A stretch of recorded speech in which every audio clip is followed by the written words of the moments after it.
गोकुळ दूध संघ महाराष्ट्राच्या सहकार क्षेत्रातील एक पॉवर हाऊस. पण सध्या या गोकुळच्या निवडणुकीवरून कोल्हापूर पासून मुंबईपर्यंत राजकीय वातावरण चांगलंच तापलंय. एका बाजूला निवडणूक बिनविरोध होणार अशी चर्चा रंगली, तर दुसऱ्या बाजूला निवडणूक लागल्याशिवाय मध्यंतरी रंगली, तर दुसऱ्या बाजूला निवडणूक लागल्याशिवाय राहणारच नाही असा एल्गारही पुकारला गेला. नेमकं काय आहे गोकुळच्या राजकारणातली इनसाइड स्टोरी? आतापर्यंत नेमक्या काय घडामोडी घडल्या आणि त्या सगळ्याचं प्रतिबिंब होणाऱ्या निवडणुकीमध्ये कशा पद्धतीनं उमटू शकतं? सतेज पाटलांनी बिनविरोधचा खेळच कसा संपवला, हे सगळं समजून घेण्यासाठी हा व्हिडिओ शेवटपर्यंत नक्की बघा. पण त्याआधी एक आठवण, अजूनही तुम्ही आमचं चॅनल सबस्क्राईब केलं नसेल तर ते नक्की करा. नमस्कार, मी भाग्यश्री आणि आपण पाहताय बखर लाईव्ह.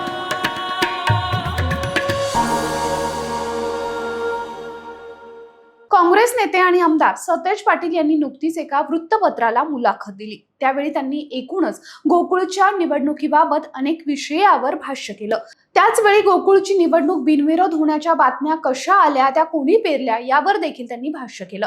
जर गोकुळ हे जिल्ह्याचं आर्थिक आणि राजकीय केंद्र असेल, तर ते बिनविरोधची टूम नेमकी कोणी आणि कुठं पेरली? 2021च्या निवडणुकीत महाविकास आघाडीची साथ मिळवून महाडिक गटाची 25 वर्षाची सत्ता खालसा करण्यात आली होती.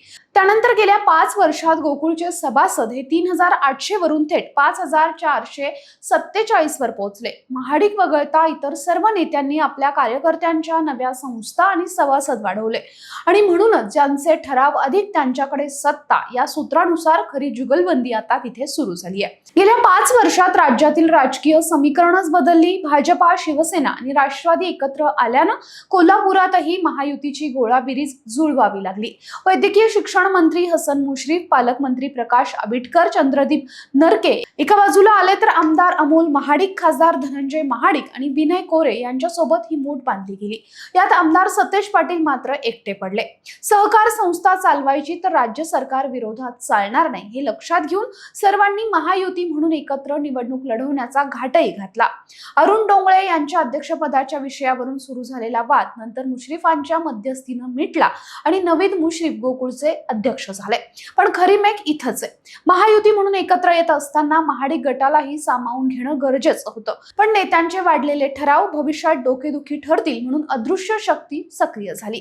गोकुळमधील वाढलेल्या संस्था आणि ठरावाविरोधात महादेव दूध संघाच्या प्रकाश बेलवाडे यांच्या मार्फत न्यायालयात लढा उभारला गेला. विशेष म्हणजे बेलवाडे हे केंद्रीय मंत्री धर्मेंद्र प्रधान यांचे माजी OSD आणि मुश्रीफ यांचे कट्टर विरोधक आहेत.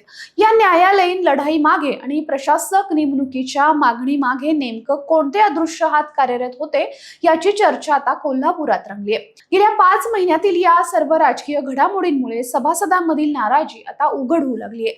हा सर्व घटनाक्रम पाहता याचा फायदा कुणाला होणार, तोटा कुणाला होणार, हे सतेज पाटलांनी बरोबर हेरलं. म्हणूनच त्यांनी स्पष्ट केलं की गोकुळची निवडणूक होणार आहे, आमचे 25 उमेदवार तयार आहेत. म्हणजे काय, तर गोकुळची निवडणूक आता बिनविरोध होणं तुर्तास तरी अशक्य दिसतंय. तुम्हाला काय वाटतं, गोकुळच्या राजकीय संघर्षात कोण बाजी मारणार? मला कमेंट करून नक्की सांगा. हा व्हिडिओ आवडला असेल तर लाईक, शेअर, सबस्क्राईब नक्की करा. धन्यवाद.